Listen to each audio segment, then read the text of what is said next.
تو مفتی صاحب، سب سے پہلا سوال میں آپ سے یہاں پر یہ رکھنا چاہوں گا کہ عدت کا وقت کب سے شروع ہوتا ہے؟ شوہر کے انتقال کے فوراً بعد یا اس کے جنازے کو دفنانے کے بعد عدت کا وقت شمار ہوگا؟ بسم اللہ الرحمن الرحیم۔ آدمی کا جیسے ہی انتقال ہوتا ہے جس وقت سے، تو عدت کا آغاز اسی وقت سے ہو جاتا ہے۔ اسی طرح سے طلاق کا مسئلہ ہے، ہمارے معاشرے سے طلاق کی عدت کا تو تصور ہی ختم ہوتا جا رہا ہے، یعنی اگر طلاق ہو گئی ہے تو وہ عدت ہی نہیں کرتی ہیں، تو چاہے عدت طلاق ہو چاہے عدت وفات ہو، جیسے ہی طلاق ہوگی فوراً اسی وقت سے عدت شروع ہو جائے گی، اور جیسے ہی وفات ہوگی جس وقت وفات ہوتی ہے، جیسے انتقال اگر دن میں 2 بجے ہوا ہے تو 2 بجے سے عدت شروع ہو جائے گی۔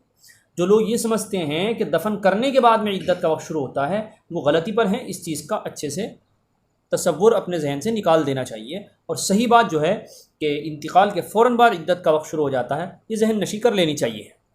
اسی طرح اگلا سوال میں آپ سے رکھنا چاہوں گا کہ اگر کسی کے شوہر کا انتقال ہو جائے یا اس کا شوہر اس کو طلاق دے دے تو وہ کتنے دن عدت گزارے گی؟ دیکھیے، عدت گزارنے کے معاملے میں عورتوں کی الگ الگ قسمیں ہیں۔ عورت اگر حمل والی ہے تو چاہے عدت طلاق ہو چاہے عدت وفات ہو، وضع حمل اس کی عدت ہے، اور قرآن نے اسی کو بیان کیا ہے۔ اور اگر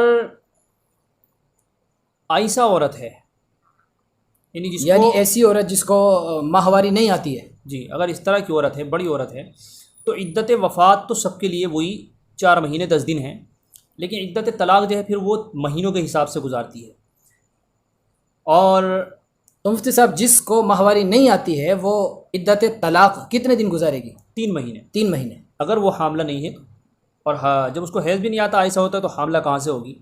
تو اس کے 3 مہینے ہیں، وہ ایک الگ مسئلہ ہے، عام طور سے اس مسئلے کی ضرورت پیش نہیں آتی ہے۔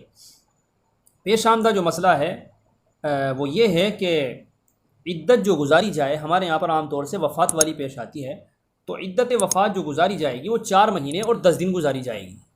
اور اگر کسی کو طلاق ہوتی ہے اور اس کو ماہواری آتی ہیں تو پھر اس کو عدت گزارنی ہے 3 حیض، 3 ناپاکی کے خون، اور اگر اس کو وہ حاملہ ہے تو وضع حمل اس کی عدت ہوگی، چاہے وفات کی ہو چاہے طلاق کی ہو۔